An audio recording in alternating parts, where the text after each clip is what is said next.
All right, good to go. Yes, sir. All right, so first and foremost, we give our praise and glory to Yahweh, Bahashem, Yahushua, Bahashem, Kakudash. And the ones that Apostle Jim S. Ruga, shown to the faithful men as always continue doing the work of the Lord. All right, so Lord willing, you see, we're about to continue the Bible series. This will be, because, like, you know, pretty much the scriptures, like the books, you know, you can, what's it called? Pretty much group them. Can't think of a damn word right now, but because right now, you know, the first 5 books, laws.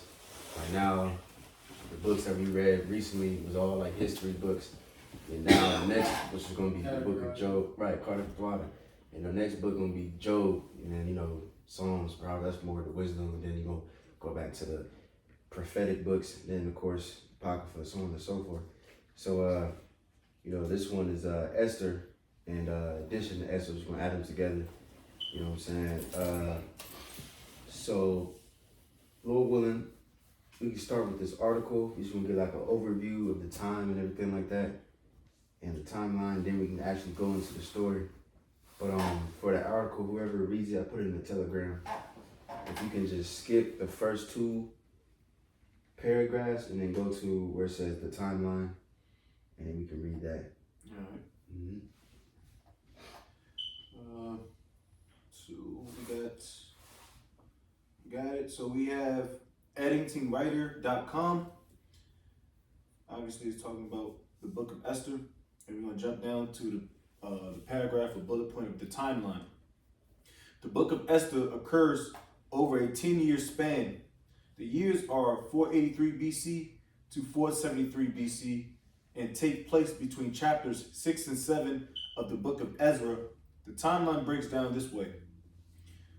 Persian king Xerxes decides to throw a riotous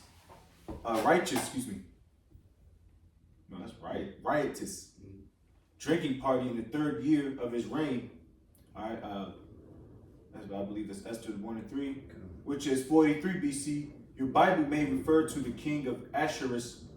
Queen Vashti rebels against the king and is banished.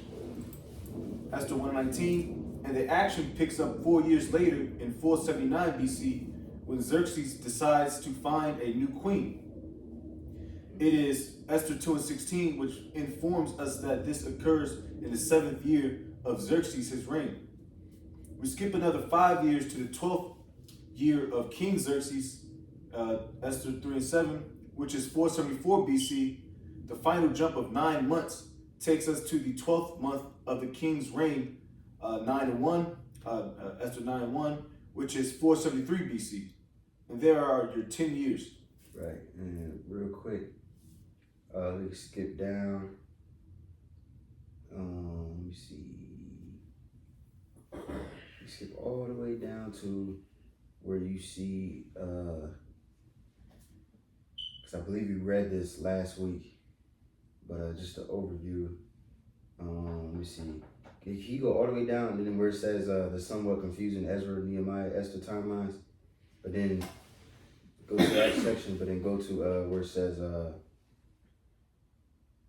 more direct timeline, the book of Nehemiah. You know what I'm saying? Because, like I said, you know, Esther took place in between Ezra, because it was a lot, and Ezra was a lot of time skip. You know what I mean? Because I believe the kings, if I can say it in order, what was his name? Cyrus, what, Cambyses, whatever that name, Cambyses. All right, and then who was it? Xerxes, right? Darius first, then Xerxes, Artaxerxes. Cause you remember, if you watch the movie 300, the second one, it goes into that a little bit. How Xerxes witnessed the death of Darius, and then he got into power and all that. What's the second one called? 300 Rise of something. I think it taps into that history. Mm-hmm. Oh yeah, because Xerxes was number 1, the 300, the first one. Yeah, right. Mm-hmm. But it goes, it's a prequel, you know. Oh, yeah. Or no, I don't want to say it's a prequel, but it taps into like some of the start of why Xerxes went on that conquest to attack Greece and all that. Mm-hmm. You got it. So I got a more direct timeline. The book of Nehemiah, on the other hand, is much more direct and not confusing at all. Following report of things going badly in Jerusalem, Nehemiah, the Persian king Artaxerxes' cupbearer, travels to Israel in 444 BC and remains there until 432 BC. The book of Nehemiah is a first-person account of the circumstances surrounding his return. And what of the book of Esther? Its circumstances occur between 483 and 473 BC, which places it in the 57-year interim between the end of Ezra 6 and the beginning of Ezra 7. In other words, the events of the book of Esther occurred before the latter part of the book of Ezra and before all of Nehemiah, though in the Bible, Esther comes after these two books, or put another way, Esther herself was much older than Ezra and Nehemiah. Right. Let me see. You could stop there. But yeah, Con. So just to get the little timeline. Alright. Now Lord willing, now we can go jump into the actual scriptures. Just to get the we ain't gonna read everything, of course. We're gonna skip around, but we can just start with Esther 1 and 1. I got it. Esther 1 and 1, it reads, since now it came to pass in the days of Ahasuerus. Xerxes, in other words, you know what I'm saying? Like we just read in the article, but you got it. Yeah, you read in the AMP, it clarifies that. It reads, it says, which reigned from India even unto Ethiopia over 120 provinces. That in those days, when the king Ahasuerus sat on the throne of his kingdom, which was in Shushan, the palace, in the third year of this reign, he made a feast unto all his princes and his servants. Real quick. Hold on. Let me get the addition to Esther real quick. Slovakia. Okay. Never mind. You got it. Connor, did you want to show the area where he was on the map or something? Yeah, can you do that? Real quick. Pretty much,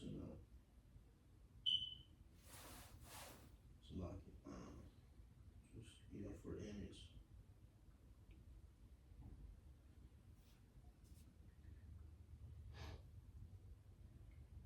Cause I believe Shushan is Susa today, or something like that, if I'm not mistaken. I'll find a good one. As a matter of fact, too, while you getting that, can somebody get on hold the additions to Esther 11 and 2? All right. Because I believe this happened, because he said, that was the third year, right? It said, of Xerxes? When you read Esther? Mm-hmm. Right, and so before that, if you read the additions to Esther, Mordecai, he had a vision before that on the second year of Xerxes, so that happened before that. And I just want to read that, just to for sure what what's it called, the beef he had between him and Haman. What would you call for in additions for Esther? 11. You can start at 2. So that's pretty much the region, or the region that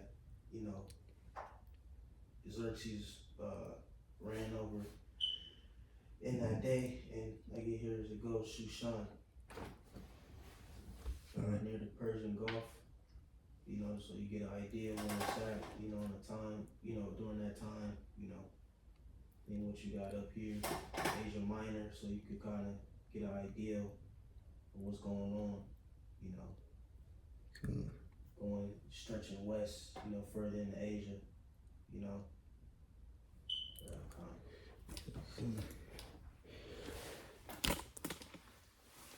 But you want me to keep reading, or you want him to grab that?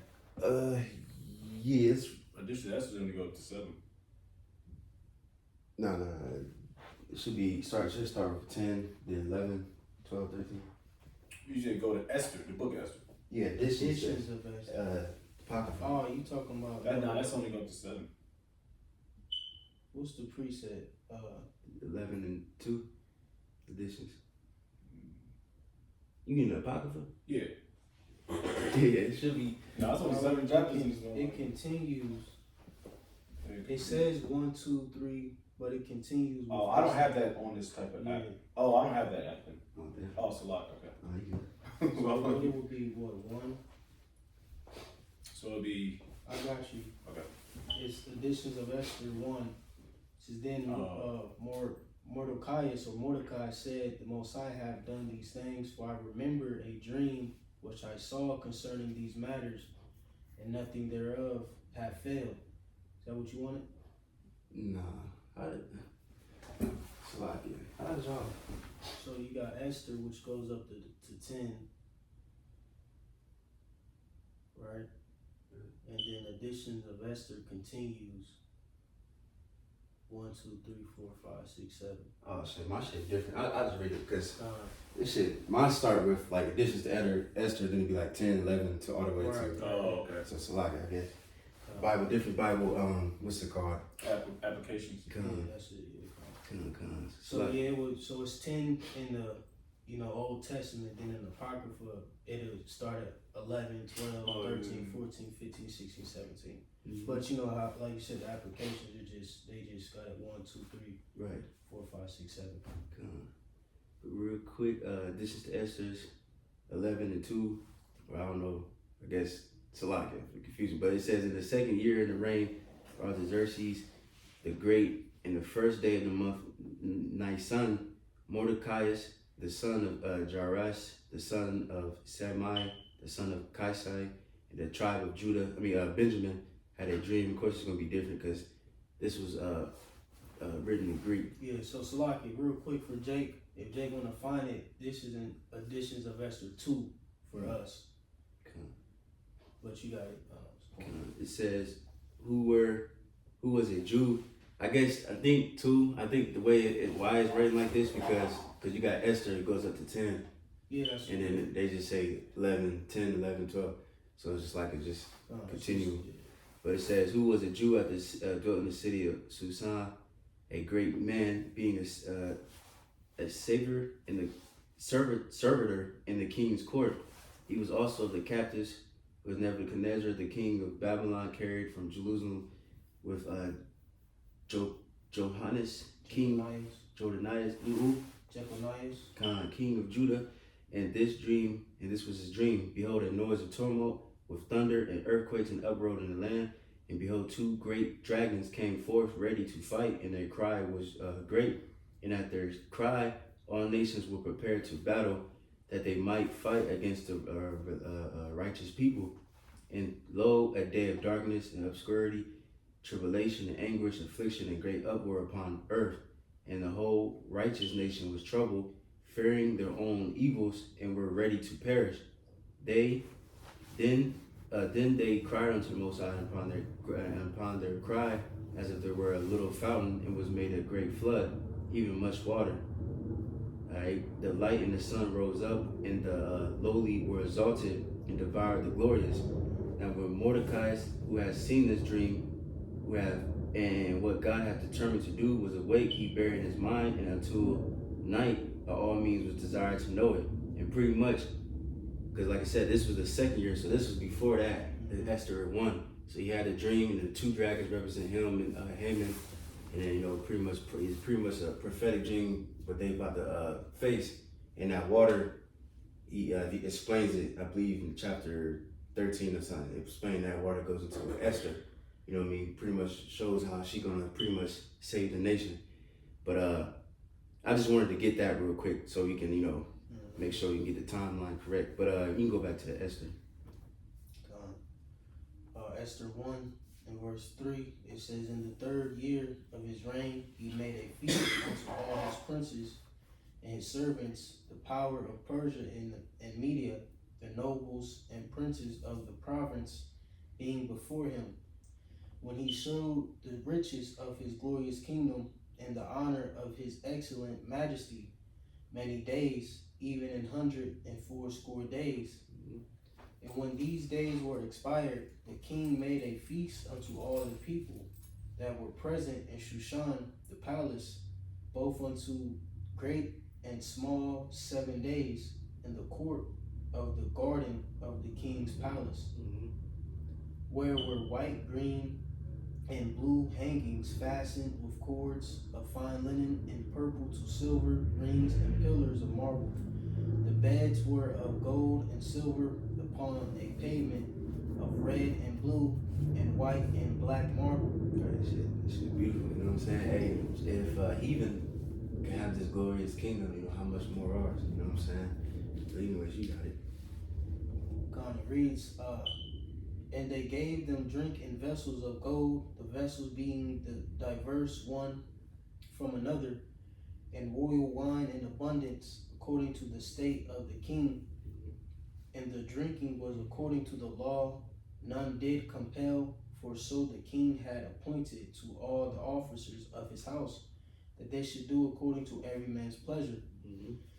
Also Vashti, the queen, made a feast for the women in the royal house, which belonged to King Ahasuerus, Xerxes, on the 7th day, when the heart of the king was merry with wine. He commanded Mehuman, Biztha, Harbana, Bigtha, and Abagtha, that Zethar and Carcass, the 7 chamberlains that served in the presence of Ahasuerus the king, to bring Vashti, the queen, before the king with the crown royal, to show the people and the princes her beauty, for she was fair to look on. Right, fair means beautiful, so she was a very beautiful woman. But you got it. But the queen Vashti refused to come at the king's commandment by his chamberlains. Therefore was the king very wroth, and his anger burned in him. Then the king said to the wise men, which knew the times, for so was the king's manner toward all the new law and judgment. Right, so she disobeyed a direct order, you know what I'm saying? Like, and then that's embarrassing too, in front of everybody too, like, you know what I mean? So that's why it's about to happen, what's about to happen. But you got it. Going to read verse 14, and the next unto him was Karshina, Sithar, Admatha, Tarshish, Meres, and Marsina, and Memucan, the 7 princes of Persia and Media, which saw the king's face, and which sat the first in the kingdom. Which saw the king's face. I mean, it was pretty much was like close to him, pretty much. And I think the different translation. If somebody can maybe get the NLT. I got the AMP right here. Real quick. We got the names. I'm gonna start midway. It says the 7 officials of Persia and Media who had access to the king and were ranked highest in the kingdom. Right, because not everybody got access to the king, so that's what that means. They was always before his face. You see, but you got it. Verse 15, KJV. It says, "What shall we do unto the queen Vashti according to law? For she had not performed the commandment of the king Ahasuerus by the chamberlains." And Memucan answered before the king and the princes, "Vashti the queen have not done wrong to the king only, but also to all the princes," or it's likely to all the princes, and to all the people that are in the provinces of the king Ahasuerus. For this deed of the queen shall come abroad unto all women, so that they shall despise their husbands in their eyes, when it shall be reported, the king Ahasuerus commanded Vashti the queen to be brought in before him, but she came not. Likewise shall the ladies of Persia and Media say this day unto all the king's princes, which have heard of the deed of the queen. Thus shall there arise too much contempt and wrath. Right, real quick, can we get as the servants, show us the office, kings? Yeah, Because if the king own wife won't listen to him, then how much more the rest of the nation? Kind of, if I can add it, that like remind me like of today's time. You know, a lot of people they like idolize Beyonce, etc. Yeah. But that's because what Edom hasn't put a halt on the actions of women in this day and age, and they go after Cardi B's, Beyonce, Nicki Minaj's, and act accordingly because they feel that if this woman who's in power can do something of that degree, then I can, But back then in the ancient world, they weren't having that shit. Yo, even the boy Trump, his wife, you can tell that bitch hate that man. You know what I'm saying? And on camera, numerous times, he tried to grab her hand. She would smack it, shoo him away and shit. Look at him in disgust. If my wife ever did that to me on TV in front of everybody, man, she won't be my wife no more at all. I'd replace her the next day. She would be another younger, better looking woman. You know what I'm saying? Which this man did. But somebody got that? Yeah. Sirach 10, I'm going to start at the top. It says, a wise judge will instruct his people, and the government of a prudent man is well ordered. Real quick, it says well ordered. So it's ordered. That shit was out of order, And then it like I said, if you seen that with her, then the other women gonna do it, the children gonna start doing it, everybody gonna the men is gonna look at it like this nigga weak as hell, can't even control his own household. Anyways, you got it.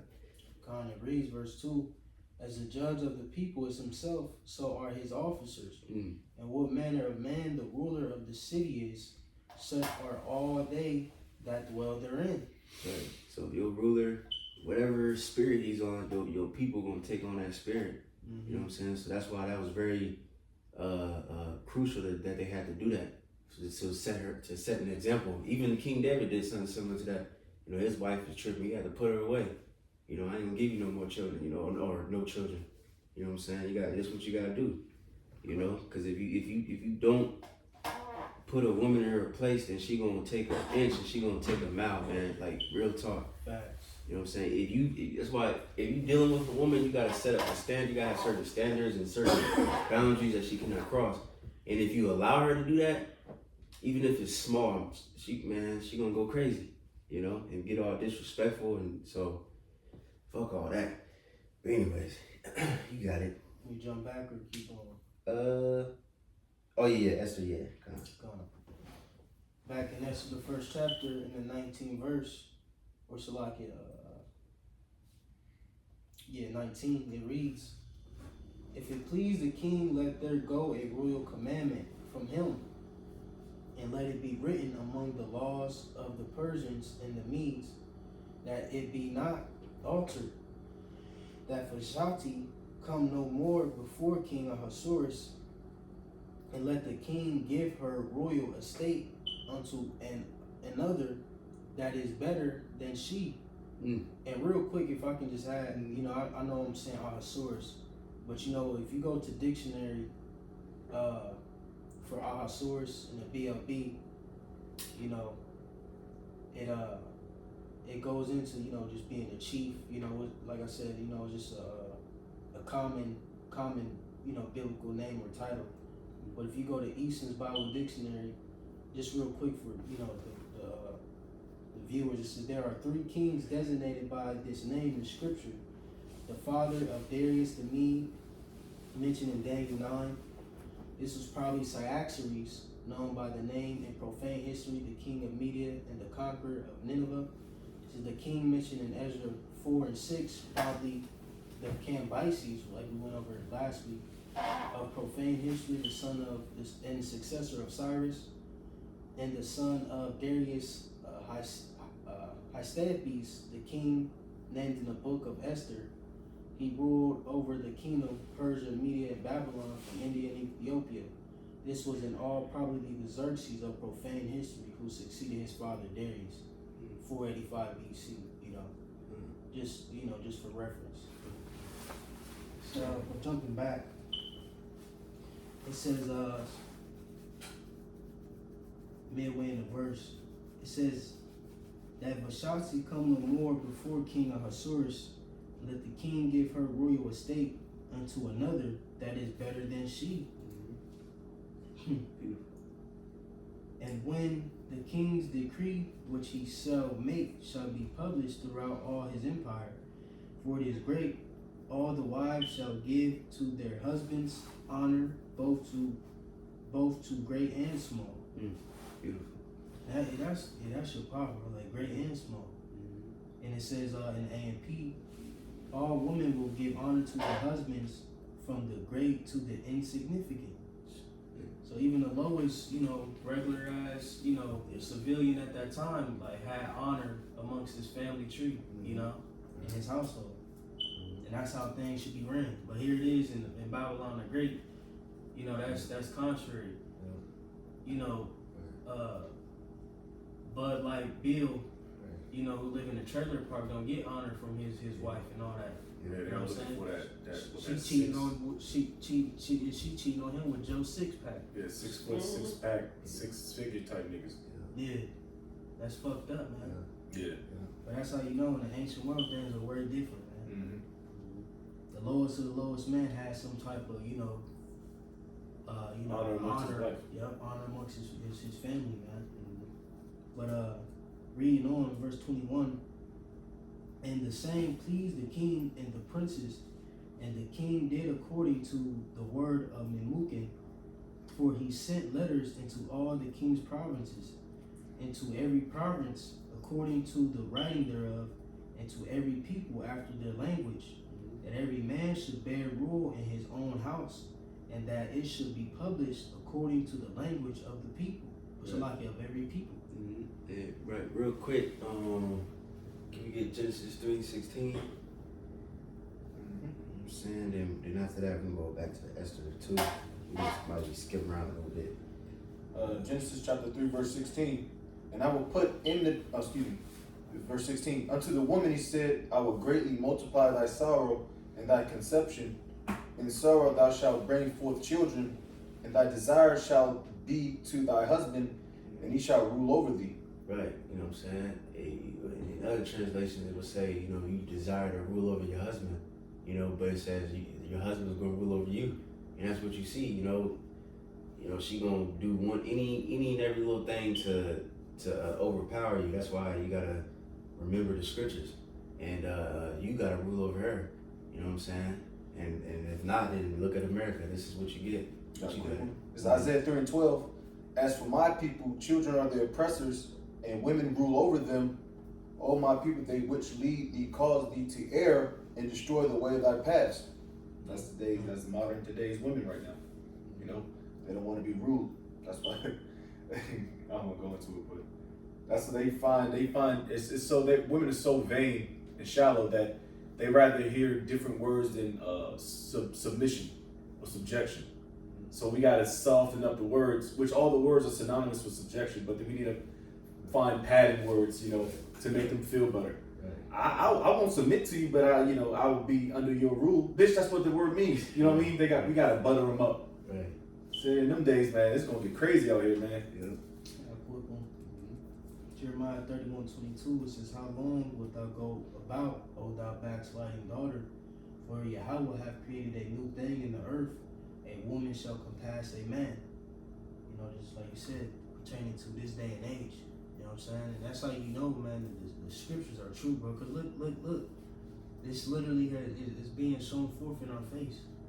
But through the Spirit, who was ultimately the the power of the Lord.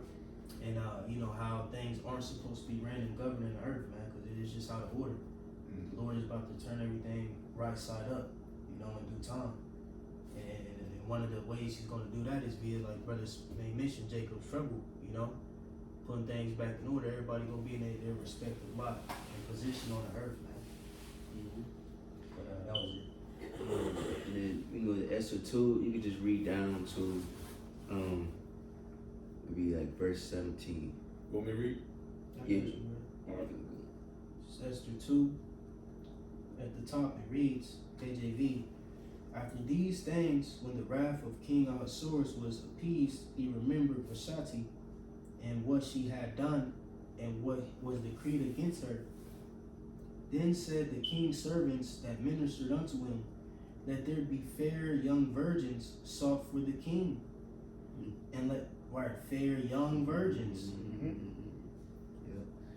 Yeah, Soft and for the king. Yeah, and if you look it up too, you know, even a Google, on a Google, simple Google joint, they would say Esther was like probably around 16. You know what I'm saying? So, you know, young, fair, beautiful. You know what I'm saying? That's just it's weird. That's cause she's miracle age. You see, and most importantly, virgin. You know, but you got it. Just write these notes. It reads, verses 3, and let the king appoint officers in all the province of his kingdom, that they may gather together all the fair young virgins unto Shushan the palace. This is fire, bro. To the house of the woman, unto the custody of Heg, the king's chamberlain, keeper of the woman, and let their things for purification be given them. Right, the king's chamberlain, you know, he pretty much was like like an officer. You know what I'm saying? He was taking care of the treasury, took care of the household. You know, the women, obviously, you know, things like that. You know what I'm saying? So Keeping things in order. right, because you think about it, you a king. You know what I mean? You probably got so many wives and children. You ain't gonna be thinking about all that. You can't be doing all that shit all day long. You know what I'm saying? You gotta have, you know, order and have these people over these people, stuff, things like that. So, point stuff because he's still as him being the king, he's still in charge of the military, the army. Yeah. So he got a lot of stuff going on. Yeah, it's order, bro. It's ancient order. And this goes to show you, man, like, just think about us in our kingdom. We're going to have chamberlains. You know what I'm talking about? Like, be a, you know, fucking, you know, whatever child, you know, tall like him, like, he going, you know, out of each tribe, you know, or each nation. Right. You know, you got Chamberlain out of Ham, Chamberlain out of Elam, Chamberlain out of Moab. You know what I'm talking about? Y'all, you know what I'm saying? The most highest ranking Hamite in your kingdom. Exactly. Or your palace, so to speak. Yep.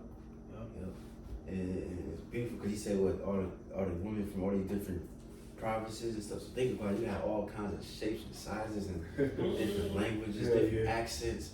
Man, shit. Hey, bro, that's why, like, the elders and, you know, apostles on down, you know, tell brothers for years, like, hey, man, we gonna have our pick of the litter here soon.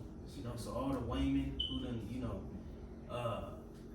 who done shitted on you, you know, shunned at you, talk shit about you. Even now, to this day, you got women who call us rapists and all that, following after these wicked leaders. Hey, bro, we gonna have the pick of the litter here soon, bro. It's gonna be like tryouts, like American Idol. Yeah, exactly, bro. But continuing, it says, verse 3, and let the king appoint officers in the province of his kingdom, that they may gather together all the young virgins unto Shushan the palace, to the house of the woman, unto the custody of Hegs the king's chamberlain, keeper of the woman, and let their things for purification be given them. Soaking in them oils, frankincense, myrrh. Like it was steps to this thing. Like, you wasn't just, you know, nah, bro. You need to, you know, whatever. You got learn how to be my wife. You know what I'm saying? You gotta be clean, pure. It's just order, bro. Yeah, just like off that what was that Mulan? Remember in the beginning, they was teaching her how to be a wife. Yeah, but she wanted to be like a samurai and shit. Yeah, cause her father and shit was injured. She tried to get in his place, but she was all fucking it up and shit, and she was being all disobedient. And real quick, you notice that too. A lot of like movies, obviously American movies for sure, but also foreign movies like Asian movies and shows and shit like that. You know, a lot of it shows like the power of the woman, and it's like a lot of it be like ancient shit. It be taking place in the ancient time too, and they be showing the woman like always, like the father, you about to marry this dude. She like, oh no, I can do whatever I want, and I'm not your pawn. I'm not a freaking pawn, and fuck you. And then she just disobedient little bitch. You know what I mean? 50s no more. Yeah, like, and then nothing happens to this bitch. Right. Like, hell no. But Like, you are. right. You worth 17 pounds. Yeah. What are you He was talking worth 17. Yeah. Yeah. You know, hey Yeah. man, we here in GMS, we not like these other groups, man. We gonna Right. tell it what it is, bro. Yeah. You know, because ultimately it's all business, it's order, it's structure. You know, it's legacy. You know, it ain't just feelings, and you know what I'm saying. It's bigger than that, man. And that's a problem with today's, you know, family trees, so on and so forth. They don't understand legacy. They don't understand, you know, generational. You know what I'm saying, uprightness. You know what I'm saying, and order, bro. They just feelings and you know, I don't like he, you know, he ugly. Yeah, it ain't about that. Right. You know, His shoes are it's about dirty. reputation, man. Right. Yeah, these people don't know nothing about duty. You know what I'm saying? Because let me look up that word real quick. Let me see if I can. Because like you got like us men, we wasn't just sitting on our ass all day. We had to go to war and shit. Mm-hmm. So you know what I mean? We had to risk dying. You risk, okay, you gotta get married to this man. Okay, cool. Well, that's all. You know what I mean? You gotta do a crazy ass job or some shit. Right. You know, but it's your duty. You know. It says duty on etymology says service that which ought to be done, the force that which is morally right, proper, just, so on and so forth. But yeah, but in America there is no duty. It's just everybody just do whatever the fuck you want, you know. But them days is coming to an end. Oh yeah. But you got it. It reads, verse 4, and let the maiden which pleaseth the king be queen instead of Vashti. And the thing pleased the king, and he did so. Right, and this goes to show that men want no sense then. Mm-hmm. You know? Right. Man, get this witch out my face, man. Right. Get a new witch. Yeah. You know? Easy, man. Yeah. Verse 5, it says, now in Shushan, the palace, there was a certain Jew whose name was Mordecai, the son of Jair, the son of Shani, or Shemai. It says the son of Kish, a Benjamite, who had been carried away from Jerusalem with the captivity, which had been carried away with Jeconiah, king of Judah, whom Nebuchadnezzar, the king of Babylon, had carried away. And he brought, and I just go to show you, like in reference Jeconiah, because you know, the brothers going into it in 3 different, you know, besieging periods, you know, when, you know, certain of the Jews were getting exiled, you know, and during them different time periods, you know.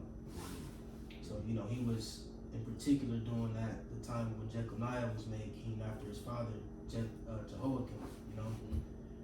Verse 7, it says, and he brought up Hadassah, that is Esther, his uncle's daughter, for she had neither father nor mother, and the maid was fair and beautiful, whom Mordecai, when her father and mother were dead, took for his own daughter. Right, so of course that's 2 main Israelites that's in this story, you know, very important, you know, so that's why, I don't know why, but it's just like, when I read the scriptures and then like, it says the name of the whoever's in that story, like introduces them and stuff, I don't know, it's like a beautiful thing, like it's like a movie, or a script, you know, like a movie that be showing what happens and shit, then it goes to the scene with the main characters, and you know what I'm saying, you know what I'm saying. But anyways, you got it. Khan and what Esther means star, right? Yep. And Hadassah is like myrtle, which is like I think like a flower, like a type of flower. That's beautiful. It's like an aromatic. Real quick, let me look at Like mortar tree? myrtle. It says an evergreen shrub, which has glossy aromatic foliage and white flowers, followed by purple, black, and oval berries. That's the pop. Hadassah. You got the Hebrew? Hadassah. Oh yeah, I just said it in the. So what it would be? Chadasha.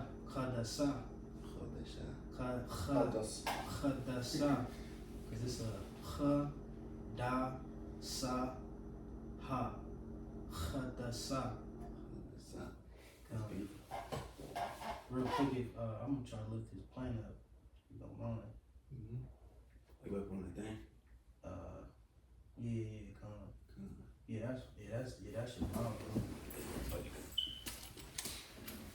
And all all these names, they mean something. Yeah.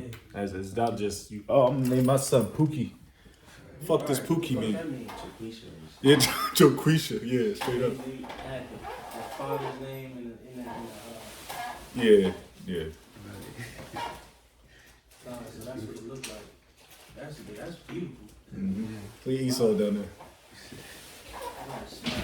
They smack. Yeah, that's nice. It'll go closer. That's even more beautiful. Boy, Yeah. Oh, and it looked like a star. If you, well, yeah. yeah, if you can, you know what I mean? Because I heard her Esther. Yeah, that's her. That was her slave name, though. Yeah, well, yeah, that's yeah. But yeah, that's the part, bro. Damn. There's so many like different trees and stuff out there. They just don't even know about, bro. Yeah. But continuing on, verses 8, KJV. So it came to pass when the king's commandment and his decree was heard, and when many maidens were gathered together unto Shushan the palace, to the custody of Hegah, that Esther was brought also into the king's house to the custody of Hegah, keeper of the woman. So I'm thinking of I don't know if Jake's seen that. What's that movie? Damn. Emperor's New Groove. Yeah. Remember that scene where all them women and God lined up? He was choosing like, nope. He was a little mo or something. Yeah. He's like, no. But it was a line of sexy ass women. You know what I'm saying? Yeah. He could have chose anyone he want, or he could be like, hey, I want all of you. You know what I'm saying? So just picture that. Just imagine all kind of women just lining up, walking into the, you know what I mean? He just king off. You know what I'm saying? Fly all gold and shit. You can just choose whatever the fuck you want. You know what I'm Looking at saying? their feet and shit. Yeah. Probably, yeah, because he probably got, you got your, what's it called, your preference. You might like shorter girls, you might like taller girls, whatever you like, you know what I'm saying? It's crazy, it's beautiful. But you got it. It reads, it says that Esther was brought also into the king's house to the custody of Hegah, keeper of the woman, and the maiden pleased him, and she obtained kindness of him, and he speedily gave her things for purification, with such things as belonged to her, and 7 maidens which were met to be given her. Right, so she had 7, what's it called, servants. You know what I'm saying? So, and you're gonna do that too in the kingdom. All wives and little daughters and shit. You can have little servants that you go with you everywhere you go. You know, you see. Hold your dress up or whatever else. Yeah. Well, that was like more like 1800s and all that, but. They show you that even like doing with Esau, like they had different maidens and all that. Doing the Victoria. Do their hair and hold their dress up while they walk, and you know what I'm saying? Fetch them water and tea and whatever they need. Right, so you women out here complaining, bro, y'all don't even know how good y'all about to have it in the kingdom. Yeah. They think they just gonna be oppressed and subject to, they are gonna be subject to us, but they just act like this just gonna be miserable being a sister wife. Right. Man, you gonna have maidens and servants and getting your nails done, getting your hair done, and all that, bro. Your hair. Yeah, like your real hair, not an Indian's hair. Yeah. Not a horse's tail. Like all that's about to come to you women, bro. You know? That's like, man, you women are so, what they say, short-minded, man. Because it's not in front. Because they lack faith. Yeah. That's the biggest thing. Like, I'm about to have all that, bro. Like, You tell a bitch that. yeah. Well, where is it at now? Yeah, right. He wants to be independent. Yeah. Because Esau got in the ear like, nah, you don't need that. Right. Be your own bad bitch. Yeah. So we gonna have our Chamberlain men's, and you can handle this, and that. And I want tikka masala. I want orange chicken. Orange chicken is crazy. Lamb. Whatever, bro. Just speaking through the spirit. You gonna have your little Moabite witch who can do your nails. The Hamite witch who could do what's the one small braids and shit. Was it box braids? Box braids. Micro braids and shit. Ham Ham good at the hair and shit. Yeah. The braids and shit. My wife, she got your toes and shit done. Like, come on, man. You got Elam or whoever fucking Outside. making garments and shit. They good with making shit with their feet. You know, like, you know what I'm saying? Sewing, like, come on, man. Yeah, it's real You gonna have them sewing you new garments, and every day you get a new garment. Yeah. I want this color garment stitched up by the night. That And nigga if Mo, it don't have it, I'm gonna tell my husband. they said that nigga Mayweather, he don't wear underwear once. Yeah. He only wear underwear in his t-shirts once every day. So he throw them shits out. Right, new panties every day, Yeah. silk pressed panties. Sheesh. And I want to go see my husband today. Make me something new. Right. Like they don't think like that though. Yeah. Maybe some perfume or Yeah, something. come on, man. You gonna have all that different perfumes and shit. Perfume galore. And come on, man. Like I said, just think about Yeah, that's right. a woman love her closet. Yeah. Man, come Man, on. what? Man. What? That closet's gonna look crazy. That's bro. gonna All be types wild. of dresses and you just gonna have servants in your closet making shit at with all types of fabric. They just going. It's like I'm just just visualizing for a woman to help Yeah. you women out who may watch, so you get an understanding of what you're gonna come to. What your lot's about to be. You know, Yeah. because I don't think like brothers ever really like tapped into like what a woman, Right. with receiving a king. Like you gonna have, like they just have ribbons of fabrics, Right. all different colors. All right, you gotta cut it off and sew it. Like I'm just thinking through the spirit like how a woman, you know what I'm saying, would, like you know what I'm saying, like at least my woman. That's how I want it for my woman. Right. They gonna have different fabrics. These, like I said, you just gonna have servants in your closet. That shit gonna look like Joanne's. Yeah. The department store Joanne. Joanne's. Straight up. Like you see, that's showing me your closet's gonna be Joanne's. Yeah, straight up. Like literally. Yeah. You know what I'm talking about? Cutting and sewing and come on, man. Nah, my bitches gotta go through boot camp first. Yeah. You know this Jamie. Nah, I'm joking. I'm joking. You know what I'm saying? But you know what I'm saying? Like these women, they don't even know, man. Good food. And you got. Come on, they gonna have different nail polish with diamonds and fucking chandeliers sparkling. Just imagine a Israelite woman's nail parlor in the kingdom, bro. Man. You know. Man. The ain't like that because you gotta think like how Jake do today when they put their women on. They give them hair shops, nail parlors. Come on, you gonna have lash tech. You wanna get your lashes. I mean, you ain't gonna be fake cause you know what I'm saying. But Right. all the necessities that a woman need, man, it's going to be on a heightened level. Not you going to fucking Northern Lights Right. with that weak ass outdoor mall getting your shit done with the posters in the window, open signs. No, it's gonna be fucking glorious, man. You gonna have servants everywhere, women servants everywhere for you, man. You know? Come on, bro. And I want that for my women. Yeah, straight up. I'm gonna hook my women shit up. Yeah, Yeah, the chalice and shit, Yeah, 'cause checking on them like. yeah, I'm gonna walk through that bitch, Hey, you find anything for me today, honey? I was looking at her for you. She looks very nice. She does, She gonna, different women gonna try to get in favor with her, so she could bring them to you.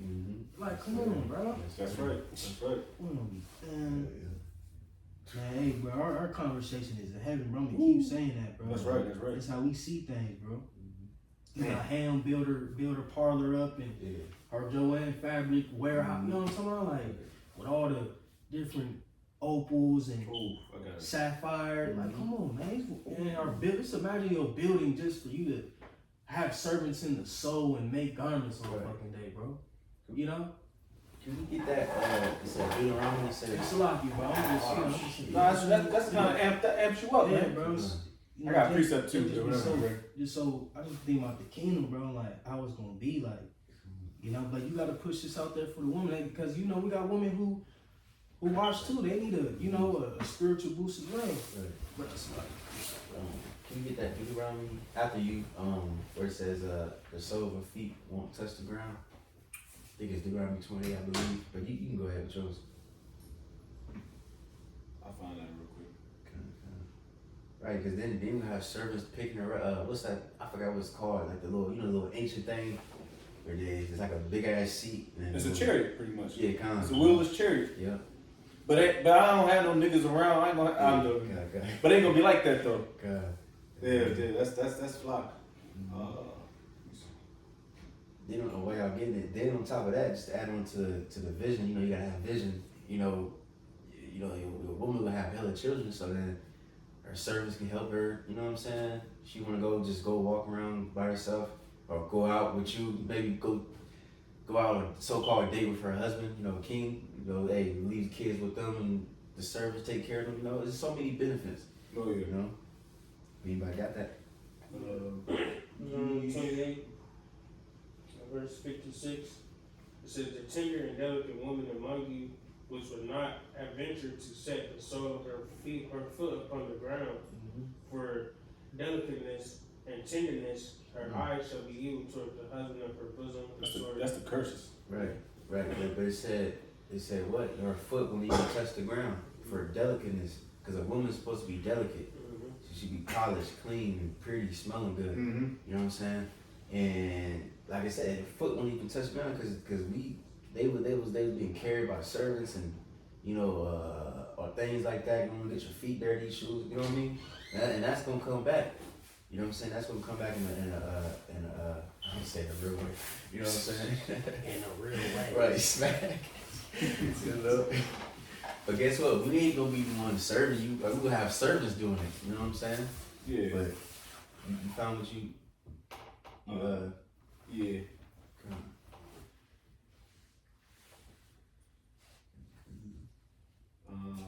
Ezekiel 39. That's pretty much. I'm good, but continue employment because it goes into something different. But there will be. That's why our land is going to be. It's going to be. Oh, several continue. Yeah. It's going to be a oscillating door. There's going to be heathen coming in, the welcome center of Israel. Them niggas coming out, signing out. Yeah. That's why it's going to be a well-oiled machine because women require a lot. You know what I mean? In Israel, of course, we're going to require a lot too, but we're more practical. But this is how it's going to be. That's our mindset. We're kings and princes on this earth, princesses on this earth, man. So we require a lot, man. I know myself, man. It's going to be every week. It's going to be Yayizu cherry coming through just to Right. Bro, we gonna literally have chariots over our house. Yeah. It's in it's Isaiah, is it 4?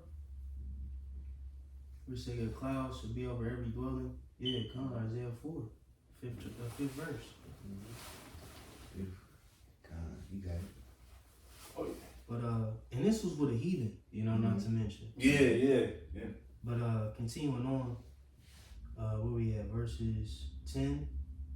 It says, Esther had not showed her people nor her kindred, for Mordecai had charged her that she should not show it. Right, keep it secret, you know. But you got it. And Mordecai walked every day before the court of the woman's house to know how Esther did and what should become of her. Right, man. You know it's beautiful too. Probably have water fountains and all kinds of flowers and shit, man. You know, just paint the image in your head. You know, but you got it. It says, now when every maid's turn was come to go into the king Ahasuerus, after that she had been 12 months, according to the manner of the woman, for so were the days of her purification accomplished. 12 months, a whole year, being trained. And, you know, real quick, if I read in A&P, verse 12, it says, now when it was each young woman's turn to go before King Ahasuerus, after the end of her 12 months, under the regulations for the women, for the days of their beautification were accomplished as follows. Beautification, that's beautiful. I like how they read that right there. Yeah, that was fly. So they learning how to stand upright, how to dress, how to speak, you know, all that, and it's gonna go into how to eat in front of other people. Dang, that's fly. Yeah, that's the spirit. Cause I was thinking that too. Like, cause you gotta think now this woman, she in the midst of nobles and stuff like that. Yeah. You know, nobles. You know, they ain't just like, you know, they got a thing about themselves. They ain't just all slunched over. You know, maybe the what's the shit called? Like the food, the forks. I don't know. The salad fork, the soup spoon. Yeah. It's just like the movie with my shorty Anne Hathaway, the Princess Diaries. Yeah, they always get like a bitch from New York. she has like heirlooms. So like, and she come in and she's from New York. Everything's dirty. She don't know how to eat. You know what I mean? Yeah. Those movies always pop up, but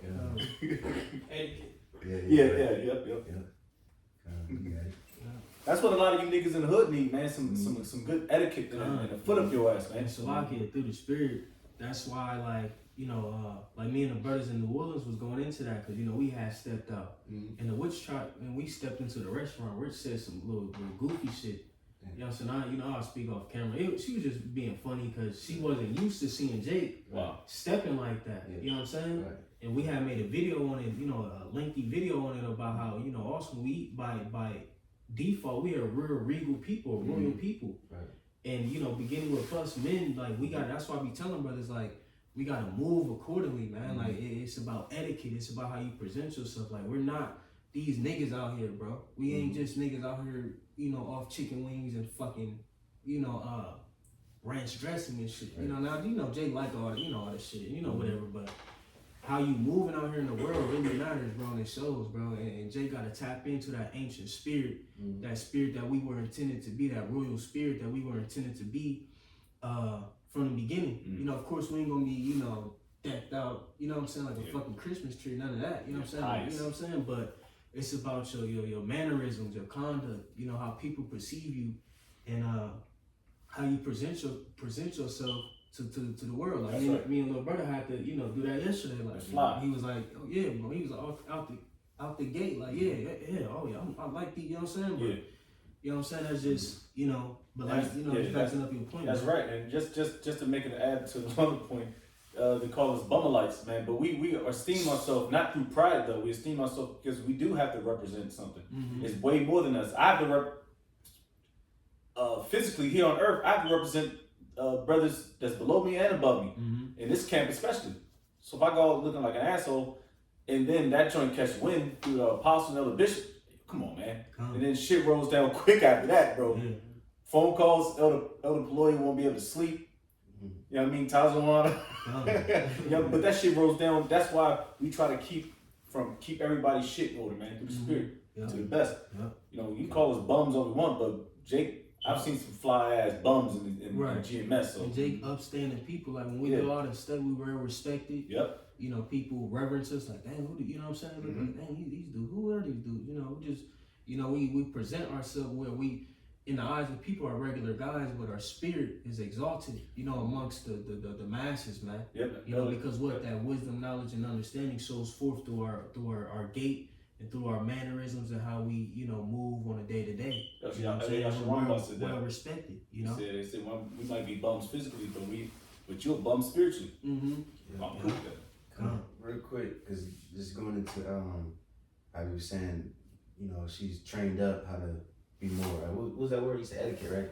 Yeah, learning etiquettes and how to, carry herself. Real quick, this is Sirach 41, and where's it at? 16. It says, "Therefore be shamefaced according to my word, for it is not good to retain all shamefacedness, neither is altogether approved in everything." And I'm gonna skip down to 19. But yeah, we gotta be shamed. That's what the scripture teaches. The scripture teaches us manners and order, things like that. We ain't just we so-called niggas, as you can say, but we ain't niggas. You know what I'm saying? That makes sense. All right. And then we go to 19. It says, "And of a thief," it's just giving a list of what to be shamefaced of. It says, and right now you see Jake is the opposite. 2/3 of Israel, they shameless.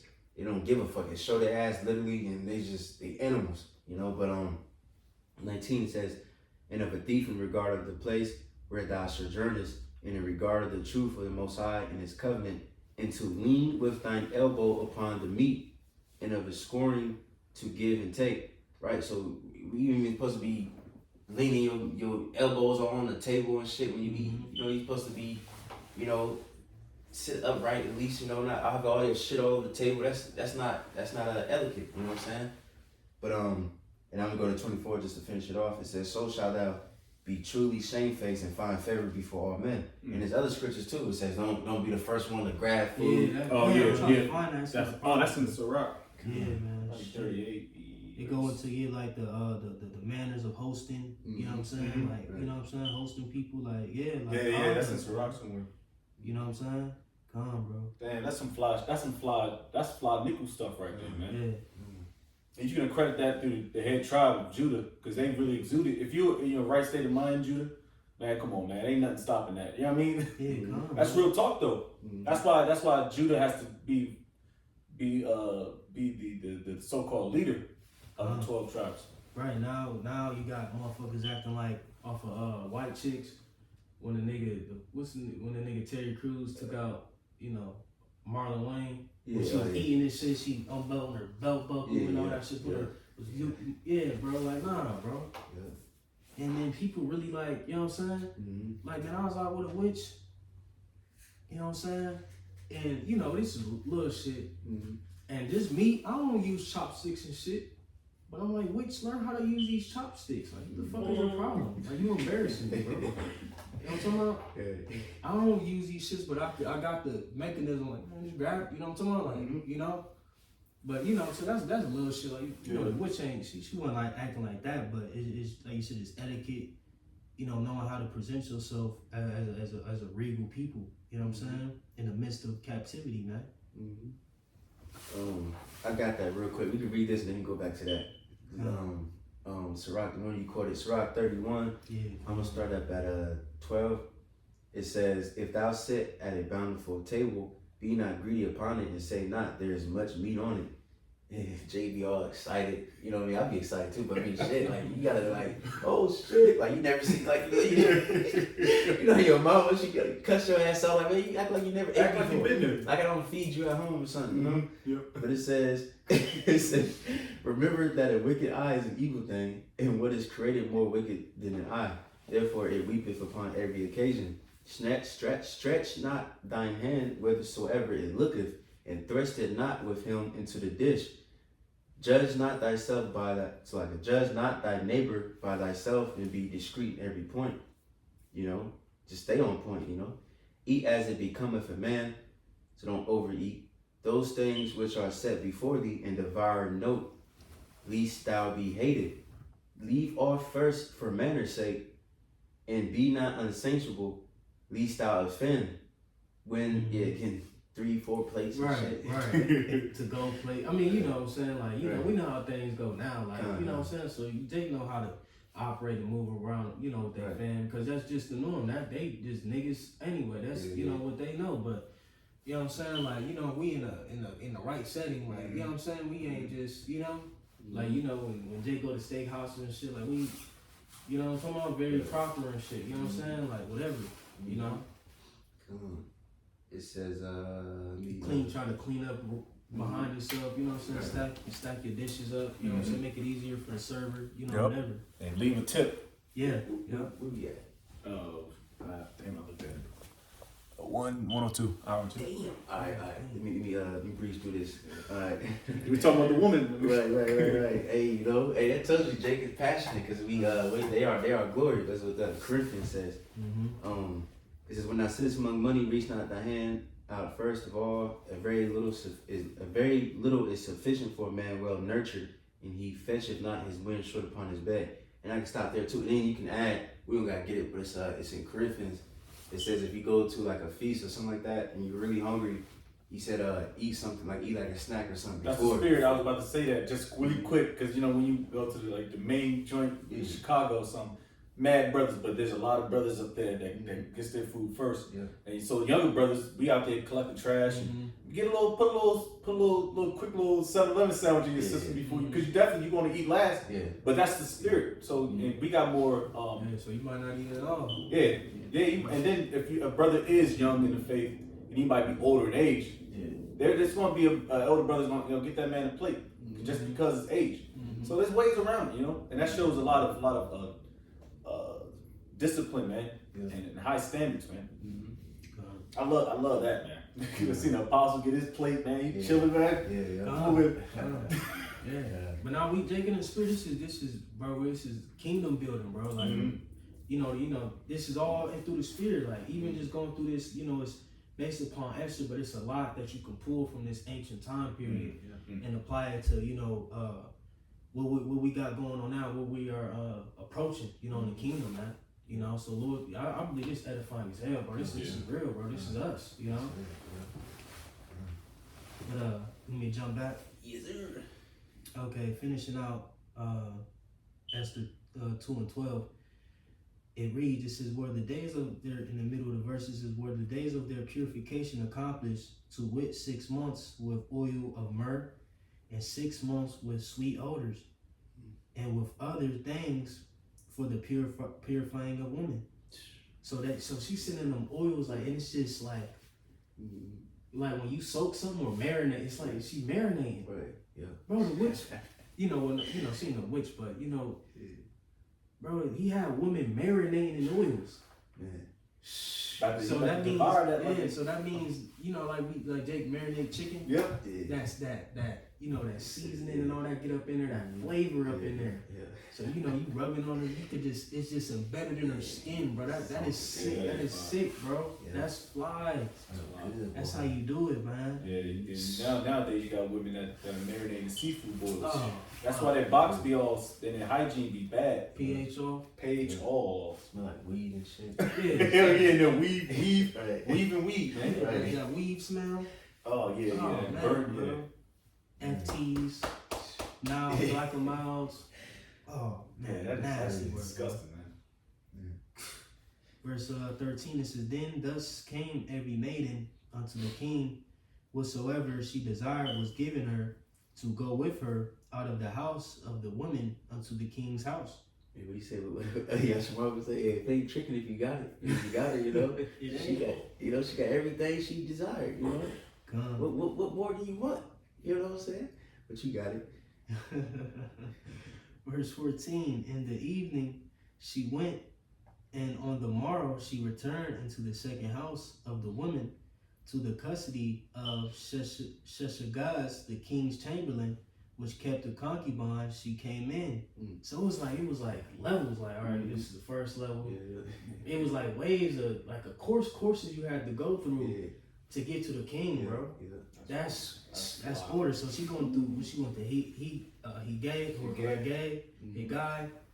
and now she going to Sheshagaz, the king's chamberlain, another chamberlain, which kept the concubines.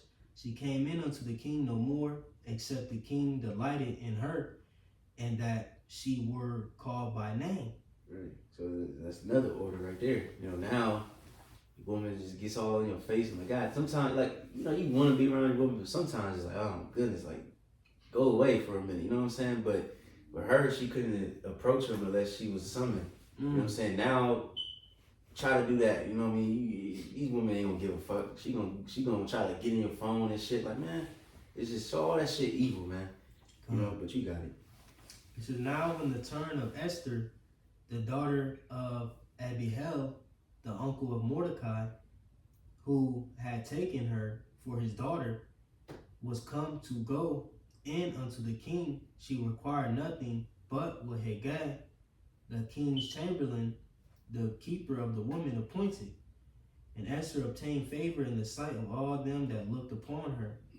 So Esther was taken unto King Ahasuerus into his house royal in the 10th month, which is in the month Tebeth, in the 7th year of his reign. So it's a time skip because I think it started with third year? Third year. Now it's 7th, So it's a whole process, It says, the king loved Esther above all the women, and she obtained grace and favor in his sight more than all the virgins, so that he set the royal crown upon her and made her queen instead of Vashti. Right, because ain't nothing like Jake, period. You know what I'm saying? And she was better than all them women, you see. But you got it. It says, then the king. I'm gonna fall. We can. Let me see. Matter of fact. Okay, yeah. So let's just finish this out, and then come. I was gonna skip it, but never mind. You got it. It says, then the king made a great feast unto all his princes and his servants, even Esther's feast. And he made a release to the provinces and gave gifts according to the state of the king. And when the virgins were gathered together the second time, then Mordecai sat in the king's gate. Esther had not yet showed her kindred nor her people, as Mordecai had charged her. For Esther did the commandment of Mordecai, like as when she was brought up with him. In those days, while Mordecai sat in the king's gate, two of the king's chamberlains, Bigthan and Teresh, of those which kept the door were wroth and sought to lay hand on the king Ahasuerus. And the thing was known to Mordecai, who told it unto Esther, the queen. And Esther certified the king thereof in Mordecai's name. And when inquisition was made of the matter, it was found out thereof. Therefore, they were both hanged on a tree, and it was written in the book of the Chronicles before the king. Right, so remember that, because Mordecai, he wasn't rewarded as yet. You know what I mean? But it's gonna come back into the story later. You know what I'm saying? But now we can just read just a little bit of Esther 3, and then we're gonna skip around a little bit. This is Esther, the 3rd chapter at the top.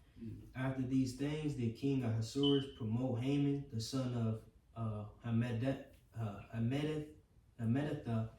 the Agagite, and advanced him and set his seat above all the princes that were with him. Right, so he was, because if you go to, where's that at? I think it's Samuel.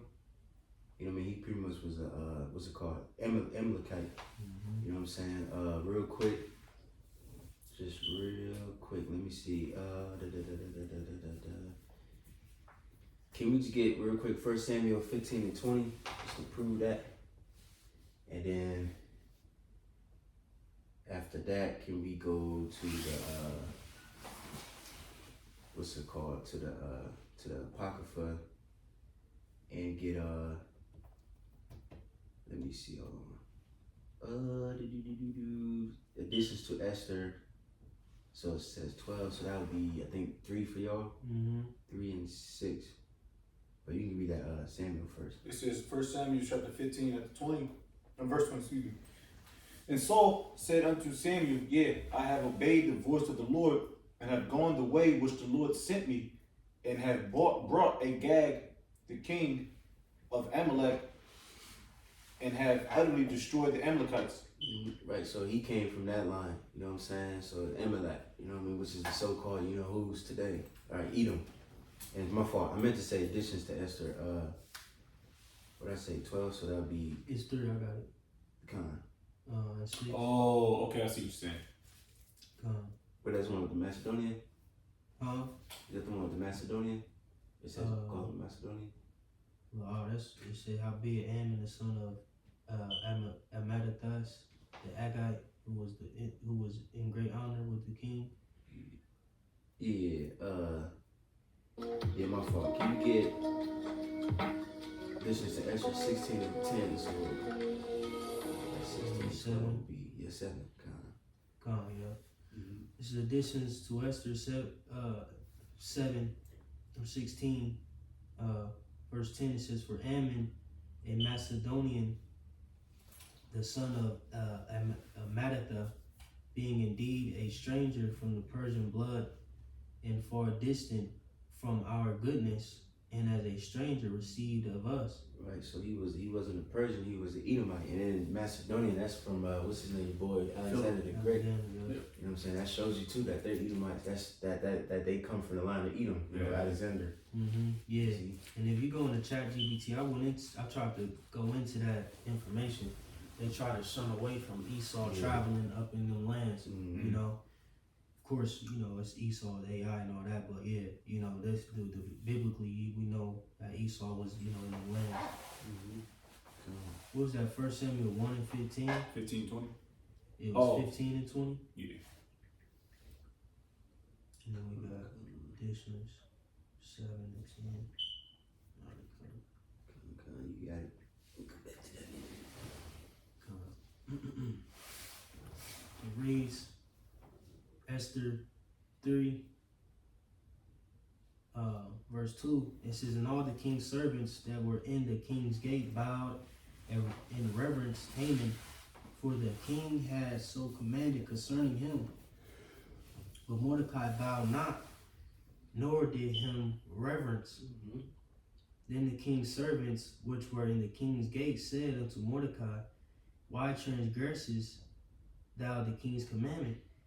Now it came to pass, then they spake daily unto him, and he hearkened not unto them, that they told Haman to see whether Mordecai's matters would stand, for he had told them that he was a Jew. Right, so he didn't bow to Haman, you know, and now he's saying he's a Jew, and then they probably obviously knew that history between the Jews and your boy Amalek, you know, and then they gonna start complaining about the Jews because, you know, all throughout history, they always looked at us as we just a rebellious people, but you know we don't want to serve men, we want to serve the Most High, you know, but you got it. It reads, where we at, verse 5. And when Haman saw that Mordecai bowed not, nor did him reverence, then was Haman full of wrath, and he thought scorn to lay hands on Mordecai alone, for they had showed him the people of Mordecai. Wherefore Haman sought to destroy all the Jews that were throughout the whole kingdom of Ahasuerus, even the people of Mordecai. Right, that's typical Esau. You know, probably got red and shit, mad as hell, and one Jew or one J, he get mad at one J, he want to kill all of that damn Jews. Like goddamn. It's like what was that, Ptolemy Philopator, when they didn't allow him into the holies of holies. I don't know if Jake remember that in that Daniel. You know, he went back to Egypt and put hell on all the Jews. You know what I'm saying? He branded them with the brand of Dionysus and all that. Sought to kill them. You know what I'm saying? Those who ain't come in league with him. You know, just fuck shit, man.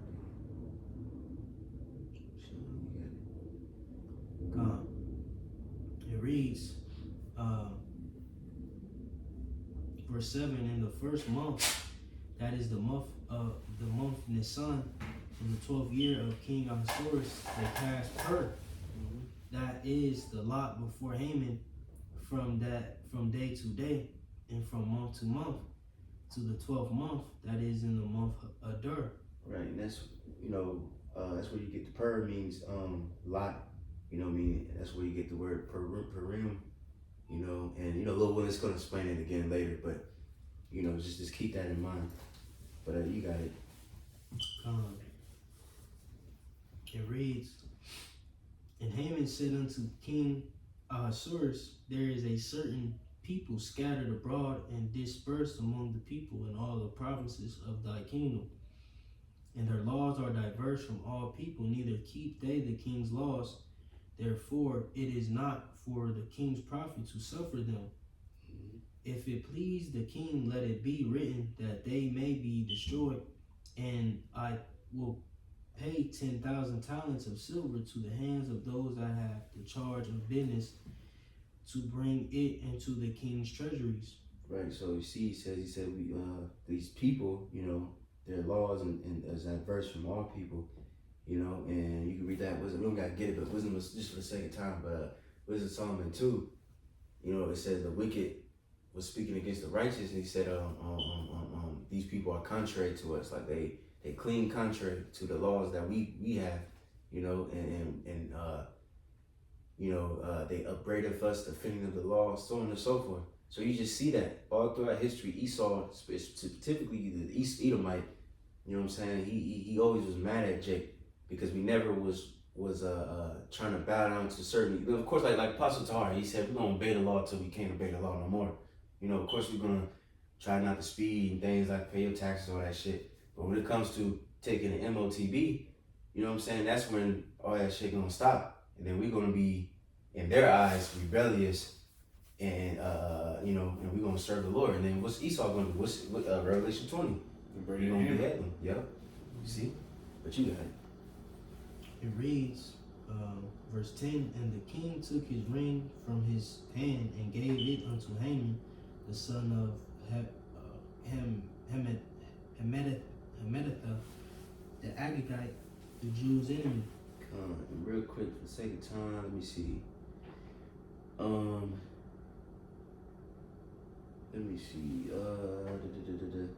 Can you just read verse 13, and then we're gonna just go to chapter 4 just for the sake of time. Verse 13, it reads, and the letters were sent by post into all the king's provinces, to destroy, to kill, and to cause to perish all Jews, both young and old, little children and women, in one day, even upon the 13th day of the 12th month, which is the month of Adar, and to take the spoil of them for prey.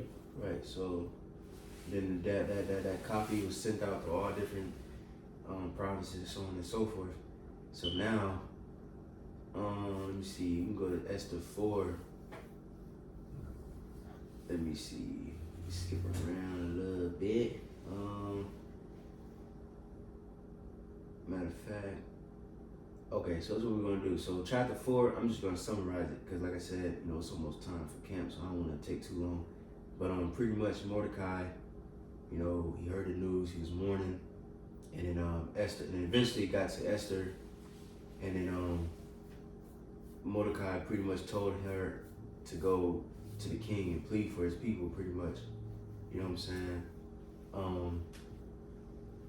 And then pretty much, she wasn't able to go to the king because, like we said earlier, you can't just go up to him, you gotta be summoned.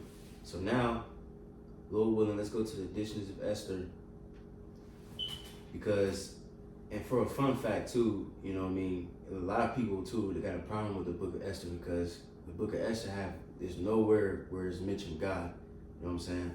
But in the editions of Esther, you know what I mean? So, obviously still the scriptures, but if you go to additions to Esther, let me see, 13. So for y'all, what would that be? 4. Can you go to 4 and then can you start at 8? Just real quick. This is Mordecai. So when he heard the news, this is what his prayer was. You know what I'm saying? But you got it. This in the verse 4 or 13 for some. Then Mordecai thought upon all the works of Yahweh and made his prayer unto him, saying, O Yahweh, Yahweh, the King Almighty, for the whole world is in thy power. And if thou hast appointed to save Israel, there is no man that can gainsay thee. For thou hast made heaven and earth, and all the wondrous things under the heaven. Thou art Yahweh, the Lord of all things, and there is no man that can resist thee, which art the Lord. Thou knowest all things, and thou knowest Yahweh, that it was neither in contempt nor pride, nor for any desire of glory, that I did not bow down to proud Ammon or Haman.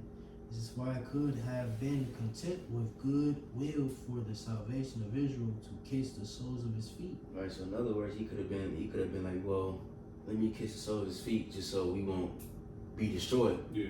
But he was like, hell no, I'm gonna serve the Lord. But you got it. Right, dude, that's in our law. Bowing down to, because he's like looking out like a god and all that shit. Right.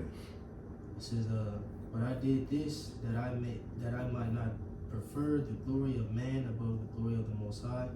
Neither will I worship any but thee, O Yahweh. Neither will I do it in pride. But then the nations would look at us like, no, you being proudful.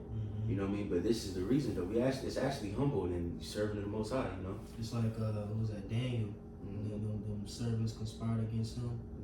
Because he didn't bow down when the symbols and the instruments went off to bow down to the idol. Right. Like that's when he got put in the lion's den at that point the first time.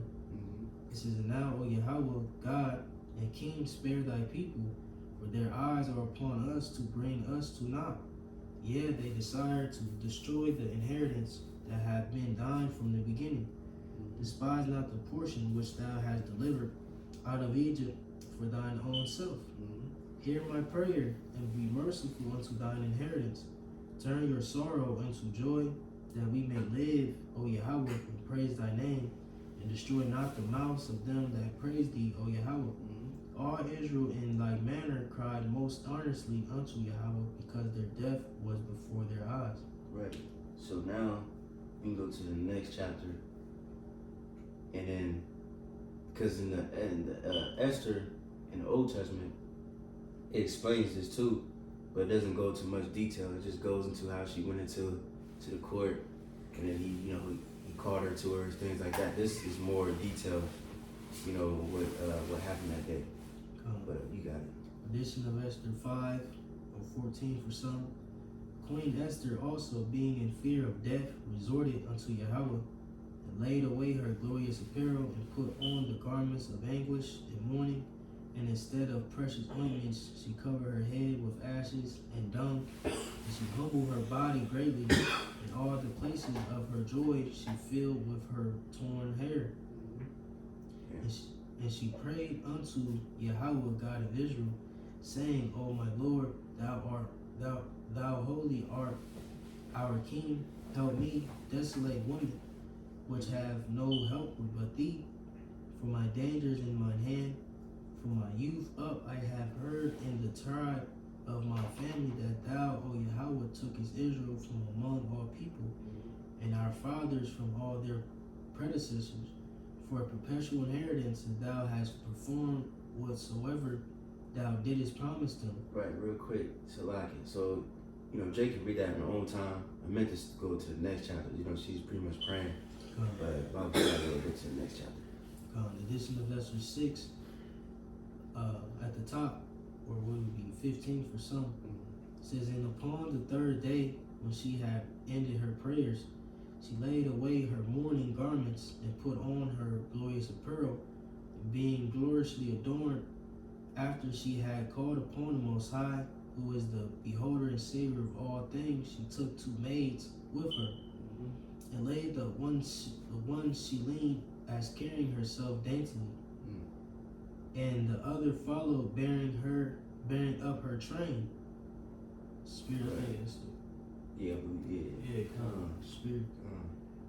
And she was ruddy through the perfection of her beauty, and her countenance was cheerful and very amiable, but her heart was in anguish for fear.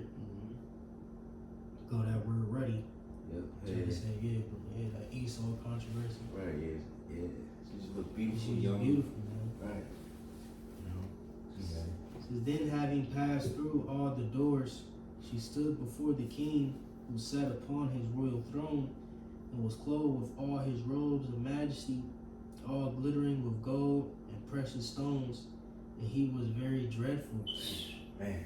It's a fucking heathen. Yeah. Just imagine when Jake got lightning and shit. You come into our throne, we just sitting out. You know what I'm talking about? Like, Right. what's his name? Thanos or fuck. Nah, this the other nigga, Adam. Black Adam. Oh, yeah. Yeah, shoot, the niggas. He like Oh, Superman. yeah. You know, Rock with nigga. spiritual power. Yeah. You know what I'm talking about? Yeah. Lightnings and thunderings and shit. You know what I'm talking about? So like, you gonna see the wedge. Right. Yeah. You know what I'm talking about? It glistening. Yeah, the wiz is all glistening and shit. That shit was crazy. That was a beautiful movie. He said, you gonna see the wizard. Smack. It says, then lifting up his countenance that shone with majesty, he looked very fiercely upon her. And the queen fell down and was pale and fainted, and bowed herself upon the head of the maid that went before her. Right, Slocking, just for reference, because they give you a glimpse of Xerxes in the movie 300. He wasn't all effeminate and shit like that, bro. You know what I'm saying? Bald and shit. He had hair. He had a beard. You know what I'm saying? How you look all fierce and shit with no beard? Yeah, with no beard in your face. You know what I'm saying? It says, then lifted up his countenance that shone with majesty, he looked very fiercely upon her. And queen fell down and was pale and fainted. She was scared. Yeah. It's fire. That's going to show you, like, man, these were real men back then. You know what I'm saying? Yeah. What you look at a nigga today and slap him. Yeah. Like, how dare you? Yeah, he probably about to cuss that. Not big, but he probably about to cuss her ass out. Like, what? Then she fell and, he showed mercy on her, And bowed herself upon the head of the maid that went before her. This is real, man. We're going back to that, bro. And this, like I said, is heathen, bro. It says, then the Most High changed the spirit of the king into mildness, who in a fear leaped from his throne and took her in his arms till she came to herself again. It's like some movie shit. Garments flapping and shit. It says to you right here, He holding her and shit, you know, she all fainted in hell and shit. He pressing her and shit, trying to wake her up. My darling. And comforted her with loving words and said unto her, Esther, what is the matter? I am thy brother, be of good cheer. Thou shalt not die, though our commandment be general, come near. Right, and real quick, just for, like, if somebody's confused, you say I'm thy brother, like, you know, that's, if you read Tobit, he said that to his wife too, like, you know, you're my sister, like, hey, sister, what's wrong? You know, because that's what, you know, your wife is like your sister, you know, not literally, you know. It's your companion. Right. It says, and so he held up his golden scepter and laid it upon her neck. That shit glorious right there. You know, tap that bit right there. You know that? Alright.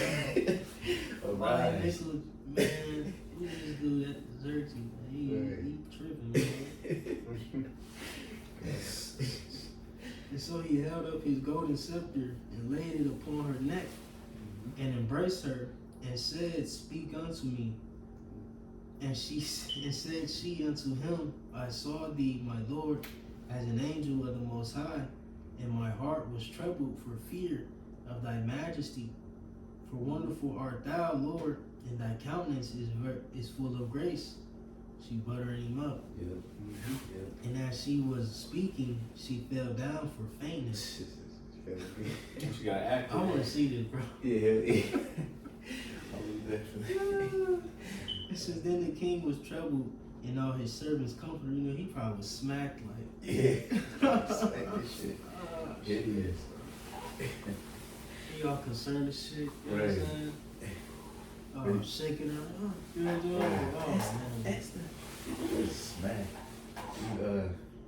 That was it? You read that? Oh. Alright, so now, real quick, let's go to Esther. Go back to the Esther 7. Matter of fact, hold on, you guys jumped it.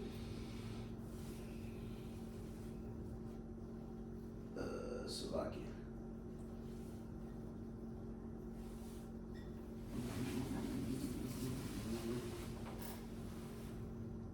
Alright, let's just get Esther. It's like 5, and then you can do 8. This is after that event. You know what I'm saying?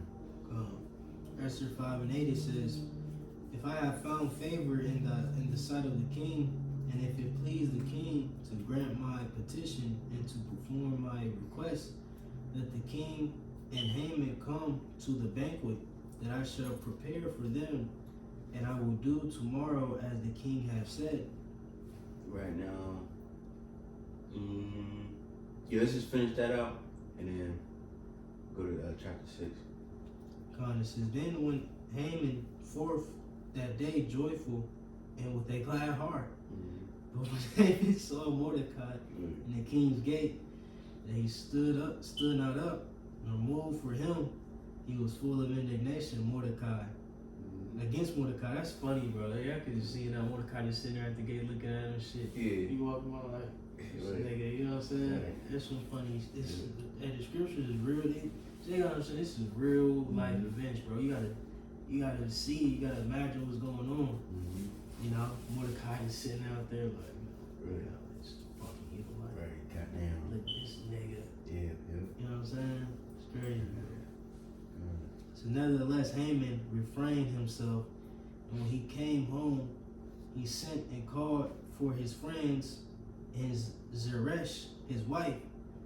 And Haman told them of the glory of his riches and the multitude of his children and all the things wherein the king had promoted him, and how he had advanced him above the princes and the servants of the king.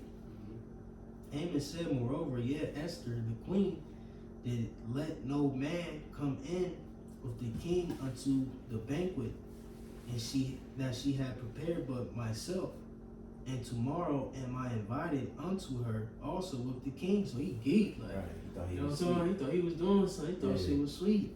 Yeah. That's funny, man. Hey, this how you know the Lord, bro. It's cruel, bro. Mhm. Through the spirit, like set his ass up for the woo. Yeah. It says, yet all this availed me nothing so long as I see Mordecai, the Jew, sitting at the king's gate. Right, so he's still hating on Jake. You know what I mean? You can't even if he was gonna get rewarded or whatever, you can't just enjoy your moment. Right. He's still worried about one little Jew, one Right. poor Jew. You know? He feeling himself about what's going on with them, but it's still like that's that perpetual hatred, man. Ezekiel 35.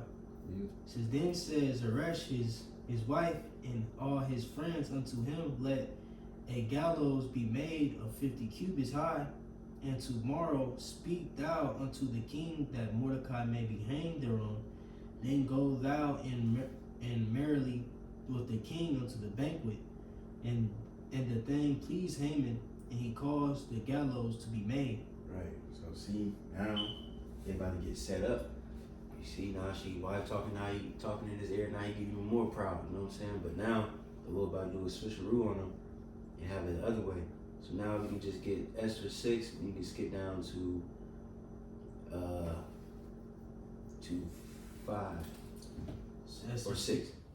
It's Esther 6 and 6. It reads, so Haman came in, and the king Oh yeah, said, real quick, so like just to what's it called? To summarize it, read 6 and 1, pretty much the king couldn't sleep, so he had his servants look through the records, and then they found that Mordecai was the one that found those 2 dudes that tried to assassinate him.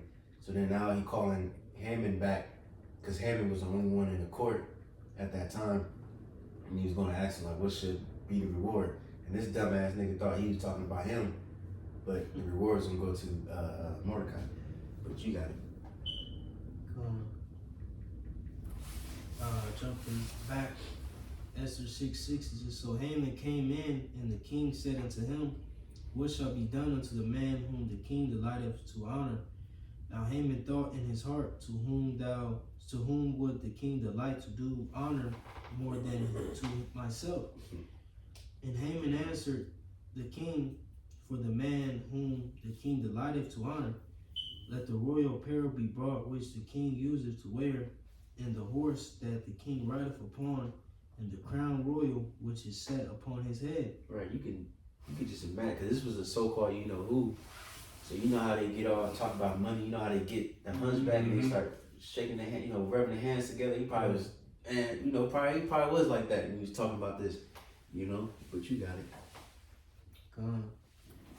It reads, let this apparel and horse be delivered to the hand of one of the king's most noble princes, that they may array the man withal whom the king delighteth to honor, and bring him on horseback through the street of the city, and proclaim before him, thus shall it be done to the man whom the king delighteth to honor.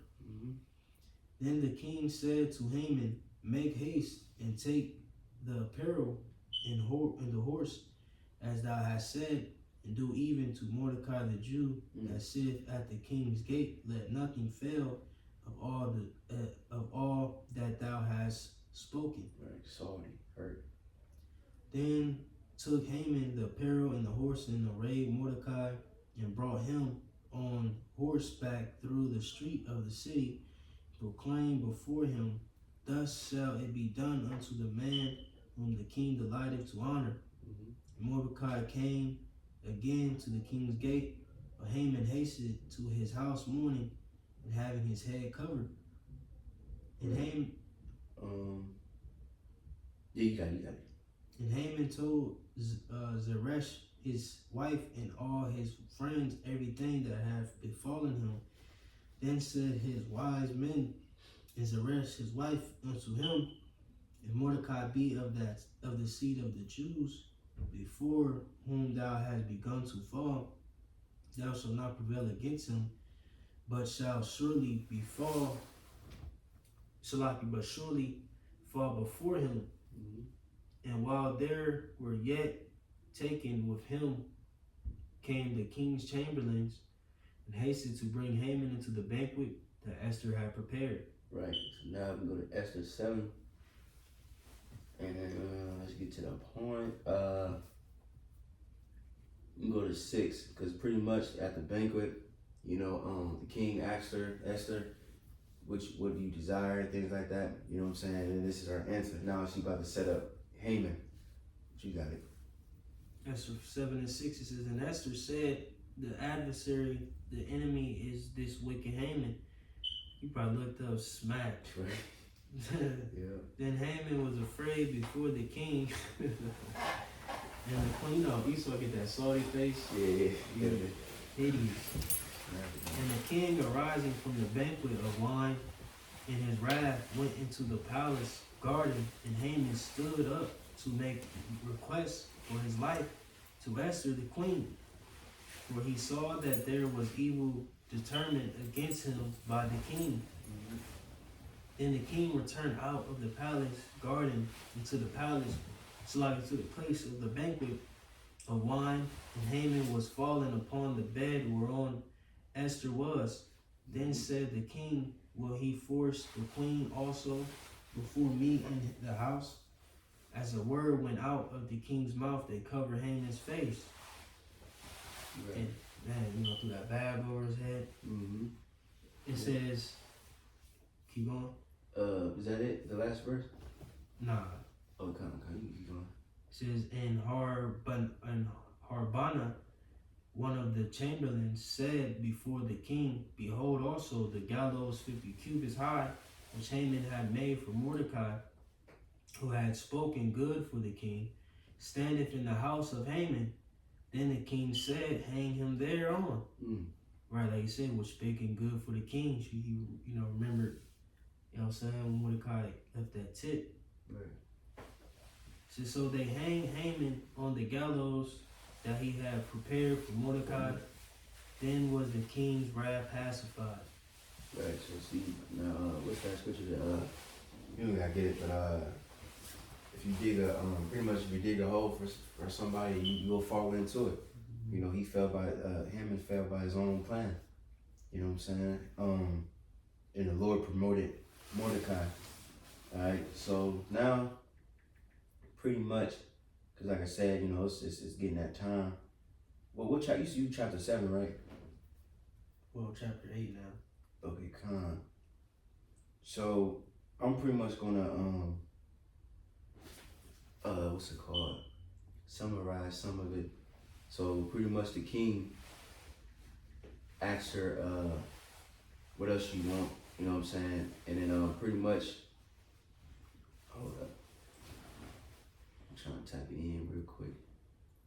How you spell Peru? P-U-I-M. Come on, the water. So let's go to Esther 9. And you can you can start at 1, but we're gonna skip around a little bit.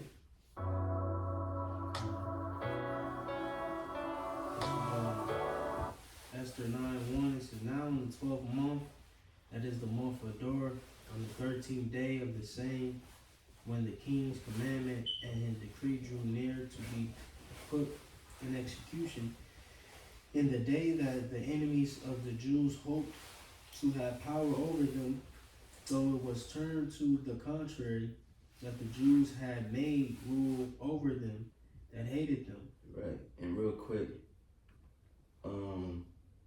Going back into that vision that Mordecai had in addition of Esther.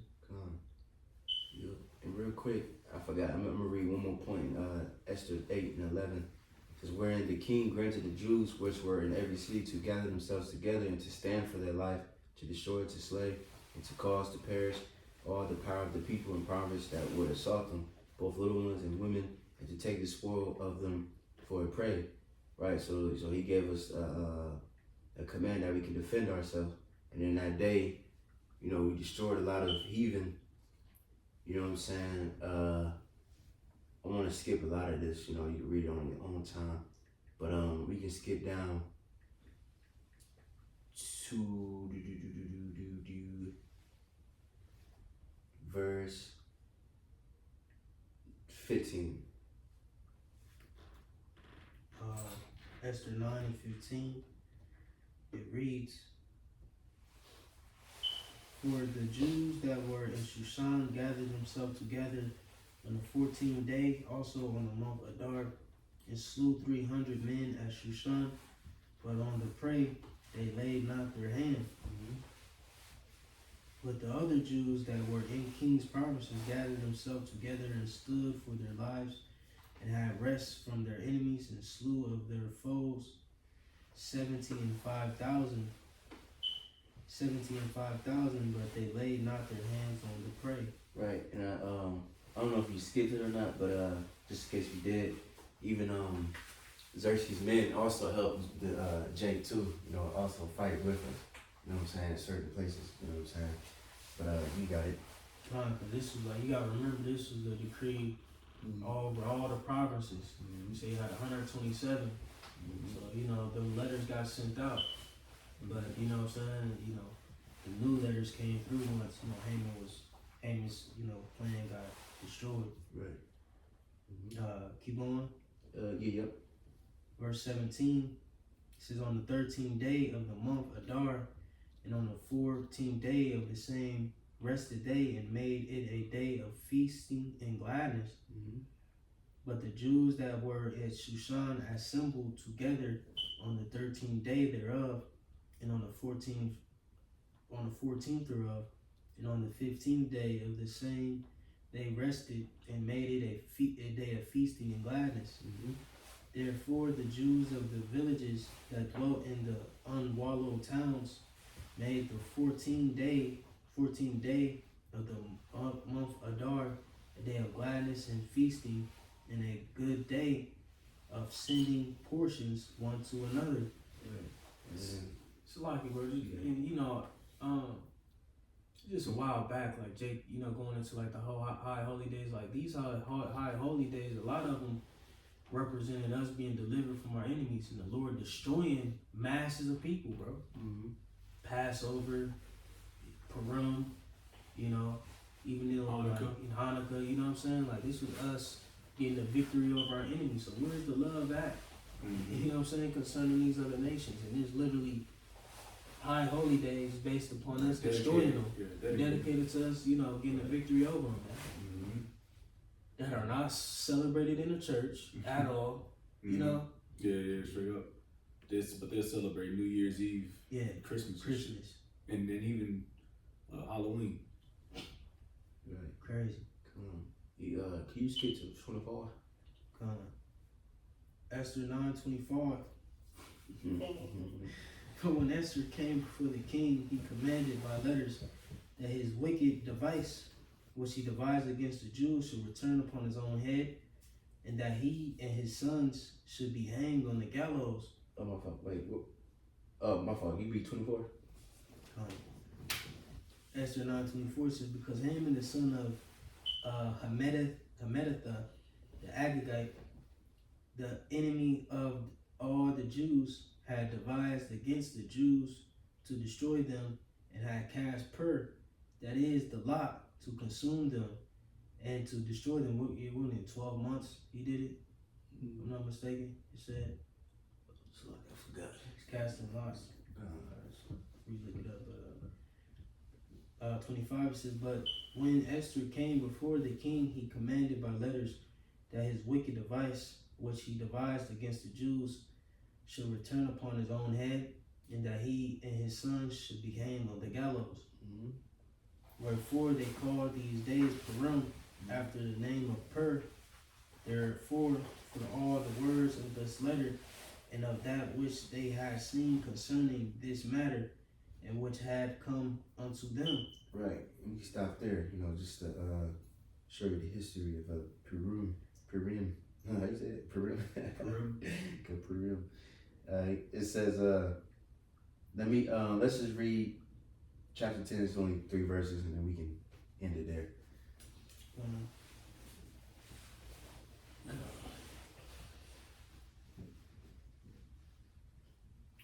It says, and the king Ahasuerus laid a tribute upon the land, upon the isles of the sea, and all the acts of his power and of his might, and the declaration of the greatness of Mordecai, whereunto the king advanced him. Are they not written in the book of Chronicles of the kings of Media and Persia.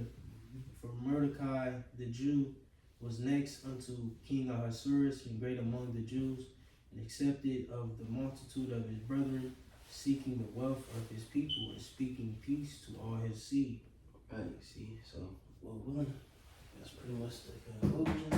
of the book of Esther, you know, beautiful story. The Lord delivered us, and Lord willing, you know, he gonna deliver us again from Amalek one more last time. You know what I'm saying? Because this man, it's the same shit. Thousands of years later, he still wants to destroy all the Jews, all the Israelites.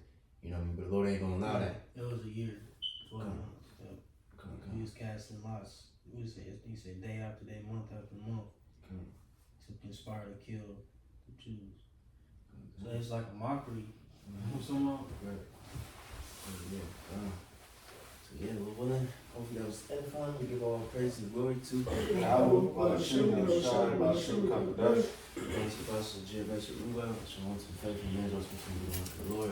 say shalom. Shalom.